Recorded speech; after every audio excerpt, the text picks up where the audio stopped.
Trading process की शुरुआत करते हैं।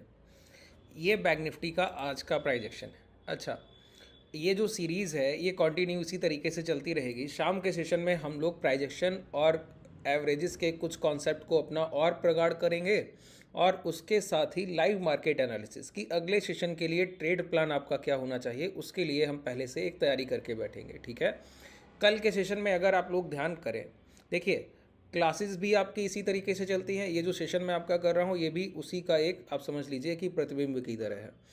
समझिए, जो चीज़ें आपने पहले सीखी उसको हम रिवाइंड करते हुए आगे बढ़ते हैं। जो चीज़ें आपने सीखी उनको बार बार रिपीट करते हुए आगे बढ़ते हैं, जिससे आपकी वो चीज़ें बहुत बेहतर हो जाएं, आपकी उनकी पकड़ मजबूत हो, आप उनको जब भी चार्ट पर देखें तो पहचान लें। ठीक है, तो देखिए कल के सेशन में हम लोगों ने, अगर आपको ध्यान हो, डिस्कस किया कि हम लोग आवरली टाइम फ्रेम के पास है। आवरली टाइम फ्रेम में किसके पास है सर? सपोर्ट के पास है। अच्छा, आवरली टाइम फ्रेम का सपोर्ट एरिया क्या था बताइए? हम लोगों ने देखा था कि इस तरीके का स्ट्रक्चर कि प्राइस एक जगह एक रेंज बनाकर इस तरीके से चलकर गया और हम अब इस रेंज के इस तरीके से पास आ रहे थे। ठीक है, तो हम लोगों ने डिस्कस किया जब तक इस रेंज के, ये जो प्रीवियस रेंज है, अगर ये फर्स्ट टाइम रिटेस्ट है तो इस रेंज के जब तक लो ब्रेक नहीं होते तब तक हम इसको शॉर्ट सेल नहीं कर सकते। तो ये लेवल आ रहा था 47,300। ठीक है, ये 47,300 का लेवल अगर आपको नहीं ध्यान है, मैं आपको दोबारा यहाँ पे दिखा देता हूँ। ये रेंज था, ये रेंज था ना, अगर आपको कल का ध्यान हो। ठीक है, इसी रेंज को हम लोगों ने कल डिस्कस किया। देखिए आज मैं आपको मूविंग एवरेज के कुछ कॉन्सेप्ट बताऊंगा जिनको आपको समझना बहुत ज़रूरी है। ठीक है, उसमें मूविंग एवरेज का एक हैक की तरह, ट्रिक की तरह, जैसे मैंने आपको बॉलिंजर बैंड की कुछ ट्रिक बताई, अब लोग उसको यूज़ कर रहे हैं और वो हाईली प्रॉफिटेबल है। समझ लीजिए, अगर आपने अभी तक वो सेशन नहीं देखा है बॉलिंजर बैंड का, तो आप चैनल में जाके डायरेक्टली देख सकते हैं या आप हमसे जुड़कर भी देख सकते हैं। डिस्क्रिप्शन को ओपन कीजिए, वहाँ पे टेलीग्राम का लिंक है, वहाँ भी आपको वीडियो का लिंक मिल जाएगा। ठीक है, वहाँ भी जाके देख सकते हैं। देखिए ये क्या हुआ था बताइए? यहाँ पर हम लोगों ने इस तरीके से प्राइस को कंसोलिडेशन करते हुए देखा और उसके बाद ये एक डिमांड उठी। डिमांड के बाद ये एम फॉर्मेशन से सप्लाई आई और इस सप्लाई में हम इसी रेंज के पास दोबारा पहुँच गए। अब ये पहला रिटेस्ट था। यहाँ से जब से डिमांड उठी है तब से प्राइस लौट कर यहाँ नहीं आया। ठीक है, अब ये देखिए एक बार टच कर गया ना, अब दोबारा आएगा तो ये और कमज़ोर होगा, तीसरी बार अगर आएगा तो लो ब्रेक होंगे, तब शॉर्ट सेलिंग बनेगा। पहली बार कभी भी अगर हम किसी अपने पिछले सपोर्ट एरिया के पास पहुंचते हैं तो वहां पर यही अनुमान रखते हैं कि अगर प्राइस अभी अभी आया है तो जब तक स्विंग लो ब्रेक ना हो जाए इसके प्रॉपरली, तब तक शॉर्ट ना किया जाए। तो स्विंग लो ब्रेक होने का मतलब है सीधा सा 47,300 का ब्रेक होना। ठीक है, तो अब आगे के लिए भी आपके लिए यही लेवल है। आज के जो डे लो लग गए, आज के डे लो लगभग 47,315 320 के आसपास का लो है आज का। ठीक है, इस कैंडल का अगर आप लो देखें, यहाँ पर आपको एल लिखा हुआ दिखेगा। मैं कैंडल पे कर्सर ले जाता हूँ, देखिए क्या है, 47,316। तो 316 को टच करके फिर प्राइस नीचे नहीं आया, हम लोग ऊपर की तरफ ही क्लोज करने गए। अब अगले सेशन में प्राइस में बिकवाली कब होगी? जब आज के डे लो निकलेंगे उसके बाद। इसके पहले आप शॉर्ट सेलिंग नहीं करेंगे। अच्छा, अगर प्राइस गैप डाउन करता है, गैप डाउन करने के बाद पहली कैंडल रेड बनाता है, फिर उसके लो ब्रेक करता है, तब शॉर्ट सेलिंग का सोचा जाएगा। वो प्राइस स्ट्रक्चर को देखते हुए होगा। कॉस्ट की ओपनिंग कि जहां आज बाजार बंद हुआ इसके आसपास खुलता है तो तब तक शॉर्ट नहीं करेंगे जब तक कोई स्विंग लो ब्रेक ना हो जाए। तो सबसे बड़ा स्विंग लो आज का डे लो है। अच्छा, यहीं पर अगर हम लोग समझें कि ये इतना बड़ा सपोर्ट एरिया क्यों है, ज़रा इसको समझिए। और इसी जगह से ये जो रैली आया है ये किस तरीके से अपट्रेंड में रैली गया है। यहाँ पर देखिए, ये जो बाइंग उठी है ये किस स्ट्रक्चर से उठी है बताइए? हमारा कौन से सेटअप पर ये बाइंग, अगर अपॉर्चुनिटी आप इसको कैच कर रहे थे, जिन ट्रेडर्स ने इनको ट्रेड किया, आप लोगों को याद होगा हम लोगों ने ट्रेड किया है इसको एटीएमआ पर। आप सभी लोगों ने ट्रेड किया है, जितने लोग एटीएमआ को अच्छे से समझते हैं। अब हम लोगों ने एटीएमआ पर लगभग बहुत सेशन किए हैं, आगे भी मैं करते रहूँगा। तो एटीएमआ पर बाइंग उठी है, तो एटीएमआ में एक प्राइस स्ट्रक्चर मैं आपको बताऊँ। यहाँ पर रेट एक्सपोनेंशियल मैं लगा लूँ। ठीक है, मूविंग एवरेज, ये खरीदारी है तो मूविंग एवरेज इस तरीके से प्लॉट किया और प्लॉट करके हमको क्या करना है, यहाँ पर लेंथ को 8 पर शिफ्ट करना है, सोर्स को लो रखना है, खरीदारी कर रहे हैं ना, और SMA को, स्मूथिंग लाइन को चेंज करना है EMA में, बस इतना करना होता है। थोड़ा सा इसको अगर आप डार्क कर लें तो बेहतर रहेगा आपके लिए इस तरीके से। ठीक है, इतना पर्याप्त है। अब देखिए यहाँ पे मैंने आपको क्या बताया, अगर बाइंग उठ रही है तो बाइंग उठने का मात्र एक तरीका है। क्या तरीका है? कि कोई भी प्राइस अगर खरीदारी उठा रहा है, अच्छी बाइंग अपॉर्चुनिटी उठा रहा है, तो उसको करने के लिए उसको सिर्फ एक तरीके की ज़रूरत है कि प्राइस जब जब इस तरीके से 8 EMA के नीचे आए और लौट कर इसके ऊपर जाएगा तो आप यहीं पर लॉन्ग करेंगे। जब जब इसके नीचे आकर लौट कर ऊपर जाएगा यहीं पर लॉन्ग करेंगे, यही बताया मैंने।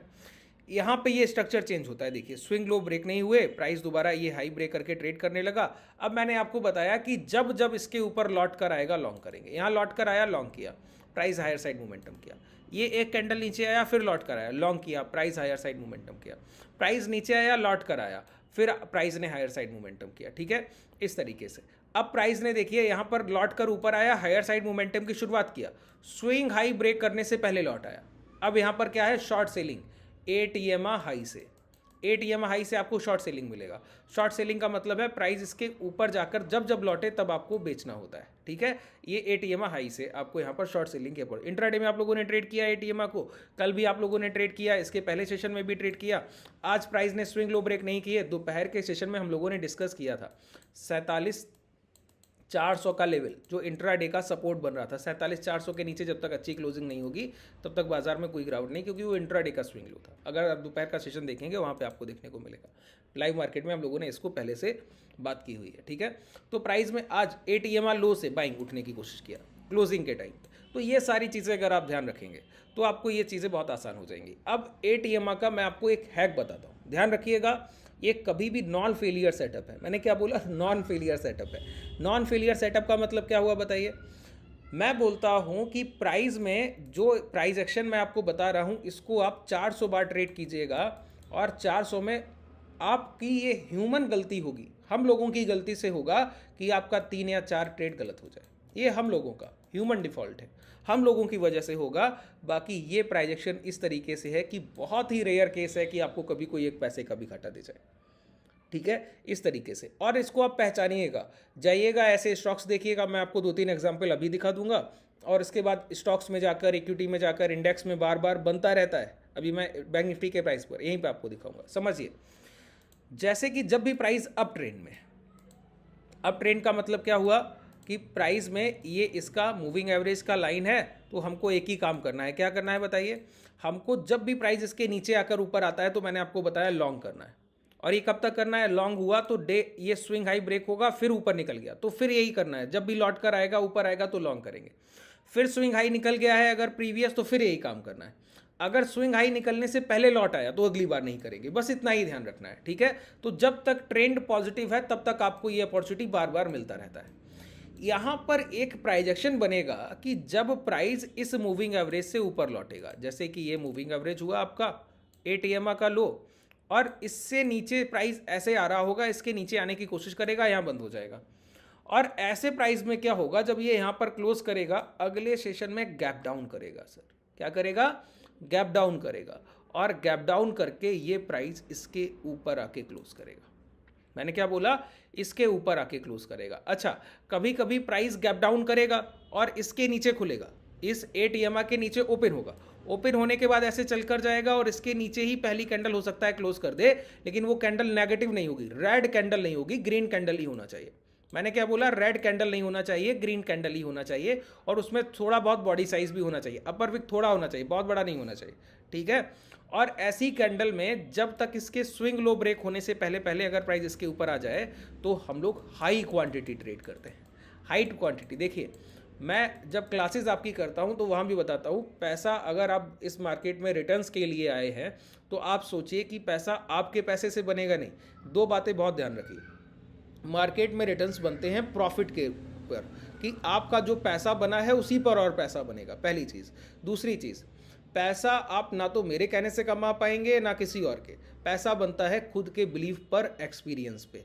जब आपका ट्रेड साइकोलॉजी अच्छा होगा, जब एक प्राइजेक्शन के रिपीट होते होते आप इतनी बार उसको देख लेंगे तो कई ऐसे डिप्लॉयमेंट के सेटअप बनते हैं कि आपको पता होगा कि इस सेटअप में नॉन फेलियर है, कि कोई गलती नहीं होगी। तो जब आप जहाँ पे 40 लाख लगाने बैठे हैं वहाँ पर आप 1 CR भी यूज़ कर लेंगे। ठीक है, तो आपका बड़ा रिटर्न कैसे बन रहा है, आपके बिलीव पर, सेल्फ बिलीव पर बन रहा है। इतना आपने प्रैक्टिस किया प्राइजेक्शन को, इतना बेहतर तरीके से आपने प्रैक्टिस किया शुरुआती अपने इनिशियल पीरियड में, अब उसके परिणाम जाकर आपको मिलेंगे। ठीक है, तो ये हाई क्वांटिटी डिप्लॉय कब होगी, इस प्राइजेक्शन पे। ये प्राइजेक्शन जो है ये नॉन फेलियर है। यहाँ पर एसएल हंटिंग हो जाए ये बहुत रेयर केस होगा, बहुत रेयर होगा, बहुत मुश्किल से होता है। बस एक ही बात ध्यान रखना है, ये प्राइस कभी भी अपना इस तरीके से लास्ट स्विंग लो से पहले ना लौटा हो।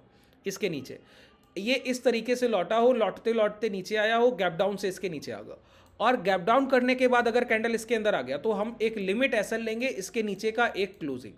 ये जो कैंडल बना है, ये जो इसके ऊपर जाकर क्लोज करने की कोशिश कर रहा है, इसके नीचे का एक क्लोजिंग। और दूसरी बात, रिस्क रिवॉर्ड 1:3। 1:3 का मतलब हुआ अगर आपका 10 रुपए का रिस्क है तो जब तक 30 रुपया ना मिल जाए तब तक मत निकलिएगा। हाई क्वांटिटी डिप्लॉय करना है और उसके बाद हाई रिस्क रिवॉर्ड भी रखना है। दोनों ही अचीवेबल है, दोनों ही आपको मिलेंगे। आप सोचिए कि एक मिलेगा नहीं, यहाँ पर एसएल हंटिंग भी नहीं होगा। और दूसरी बात, ये 1:3 का टारगेट भी आप बार बार अचीव करेंगे। एक बार नहीं बोल रहा हूँ, बार बार अचीव करेंगे और बहुत जल्दी। ऐसा नहीं है कि आपको 3-4 दिन का समय लगे, नहीं, इसको आप करें आवरली टाइम फ्रेम, बहुत बेहतर होगा 2 आवरली टाइम फ्रेम। 2 घंटे के टाइम फ्रेम पर जितना मैंने आज तक ट्रेड किया है, मैं लगभग पिछले 5 से 6 सालों से इस प्राइस को ट्रेड कर रहा हूँ, कभी भी सिंगल स्टॉप लॉस एरिया आपका हंट नहीं हुआ। और नहीं मानते हैं, लाइव मार्केट में जाइए, पहले बैक टेस्ट कर लीजिए और फिर लाइव मार्केट में जाकर इसको ट्रेड कीजिए। देखिए, अब मैंने कहा कि इस कैंडल के, अगर ये कैंडल बना, जब तक इसके हाई निकलने के बाद प्राइस आ गया तो भी आप लॉन्ग करेंगे। पहला कैंडल ही अंदर आके क्लोज किया, एसएल क्या है, इसी कैंडल का लो, तो एसएल एरिया आपका छोटा है और इसीलिए इसका टारगेट 1:3 मैंने आपको बताया, 1 के बदले 3, ये कमाने की कोशिश करनी है। आइए, अब अभी आवरली टाइम फ्रेम पर हम लोग हैं और पहले तो ट्रेंड देखें, फिर 8 EMA लो से इस तरीके का प्राइजेक्शन देखें। आइए, जितनी बार मैंने क्या कहा, जितनी बार इस तरीके का प्राइस बनेगा, आपको कभी भी एक भी सिंगल एसएल का आपको मौका नहीं देगा। बस आइडेंटिफिकेशन, पहचान ठीक करनी। आइए, यहां पर देखिए, ये कैंडल के फॉर्मेशन यहां पर हो रहे थे। यहां पर हम लोगों ने सबसे पहला काम क्या है, स्विंग हाई ब्रेक होके प्राइस आना चाहिए। अगर लास्ट स्विंग हाई ब्रेक होने से पहले आ रहा है, मतलब तकलीफ है, फिर नहीं करना है। तो ये लास्ट स्विंग हाई है, प्राइस इसके ऊपर जाकर फिर लौट कर आ रहा है, देख पा रहे हैं, इसके ऊपर जाकर फिर लौट कर आ रहा है। यहां से प्राइस ने क्या किया, गैप डाउन किया। गैप डाउन करने के बाद पहला कैंडल जाकर इसके अंदर क्लोज नहीं किया। मैंने कहा यही हाई मार्क कर लीजिए, क्या कहा मैंने, यही हाई मार्क कर लीजिए। अब ये आपका एसएल एरिया है नीचे, ये रेंज 47,661 से 563, लगभग 100 पॉइंट का आपका बैंक निफ्टी में स्पॉट प्राइस में एसएल एरिया है, ठीक है। तो मैंने क्या कहा, कम से कम 3 गुना, जब तक 300 पॉइंट का, ये क्या है 760, 200 पॉइंट का एसएल है, तो जब तक 600 पॉइंट ना मिल जाए निकलना नहीं है सर। 1:3 लेकर ही जाना है। अच्छा, इसको इंट्राडे में भी ट्रेड करते हैं, इंट्राडे में, लेकिन गैप अप प्राइस इंट्राडे में तो करेगा नहीं। करेगा कब, gap up gap down price करता है ओपनिंग पे, तो ओपन पे ही आपको ट्रेड करने का मौका मिलेगा, बाकी मिलेगा नहीं। तो अलग अलग इंडेक्स को अलग अलग सेशन को ट्रेड कीजिए। आप 5 इंडेक्स का एक अपना वॉच लिस्ट रखिए, मिड कैप का, फिन निफ्टी का, बैंक निफ्टी का और सेंसेक्स का।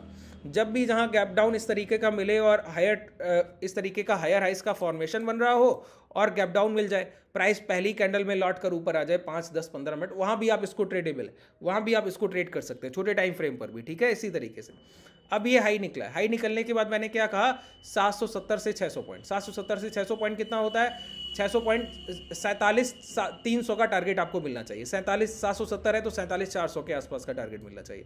अब देखिए 47,400 प्राइस कब पहुंच रहा है, ये देखिए 430 के आसपास पहुंचा, वहां से दोबारा डिप लिया। बात क्लियर हुआ, 430 के आसपास पहुंचा, वहां से दोबारा डिप लिया। इसका मतलब है कि ये आपका पूरा 1:3, ये देखिए, ये जो 1:3 बोल रहा हूं, मैं 1:4 नहीं बोल रहा हूं, 1:2 नहीं बोल रहा हूं, मैं 1:3 ही बोल रहा हूं, 1 के बदले 3 बोल रहा हूं मैं। इसका मतलब है कि यही मिलेगा आपको, ठीक है, 1 के बदले 3 ही इस समय आपको मिलेगा यहां पर। अब देखिए दोबारा प्राइस इस तरीके से है, इसके मोमेंटम में है, ये 3:15 का क्लोजिंग, अगले सेशन में प्राइस ने गैप डाउन किया और गैप डाउन करके पहला ही कैंडल आके अंदर क्लोज कर गया, पहला ही कैंडल अंदर आके क्लोज कर गया। ये आपका एसएल एरिया, ये देखिए 547,500 का आपका ये, और ये 281, 280 मान लेता हूँ, 320 पॉइंट का एसएल है, 320 पॉइंट का एसएल है, लगभग 650 पॉइंट चाहिए मुझे प्राइस से। 650 पॉइंट का मतलब है 500 का 47,500 का प्राइस कहाँ पहुँचना चाहिए, 48,100 के आसपास तो पहुँचना चाहिए। तो ये देखिए, ये अगले सेशन में गैप डाउन करते ही 48,180 दिखाया था, उसके बाद रिट्रेस करके दोबारा गया है। तो इस तरीके के मोमेंटम जब आप कैच कर लें, तो बहुत आसान है, सिर्फ गैप डाउन होना चाहिए और प्राइस में हायर हाइस के फॉर्मेशन होना चाहिए। लास्ट स्विंग हाई ब्रेक करके फिर गैप डाउन हुआ है, ठीक है, इसी तरीके के प्राइजेक्शन को आपको ट्रेड करना है। गैप डाउन करे और वो हायर हाइस के फॉर्मेशन में हो और दोबारा से इस तरीके से 8 EMA के ऊपर आ जाए, यही एसएल एरिया, इसके साथ निकल जाइए। अगर आप इसके साथ स्प्रेड्स बनाएंगे, हैच करेंगे, तो उससे बेहतर तो कोई विकल्प है नहीं। वो सबसे बेहतर है। 600-800 पॉइंट के मोमेंटम में आपको बहुत बड़ा पैसा मिलता है और आप आसानी से पोजिशनल होल्ड करके जा सकते हैं अपनी ट्रेड को। इंट्राडे करना जरूरी नहीं है, आसानी से होल्ड करके जाइए, ठीक है। अब इस पूरे आपको सेशन में कोई भी डाउट रह गया हो तो मुझे नीचे कमेंट सेक्शन में बताइएगा। अगर आप आगे कौन से टॉपिक्स सीखना चाह रहे हैं वो आप बताइएगा। अगर आप हमसे जुड़ना चाहें तो डिस्क्रिप्शन में आपके पास कॉन्टैक्ट डिटेल है, टेलीग्राम व्हाट्सएप कम्युनिटी का लिंक है। शुभ रात्रि, धन्यवाद।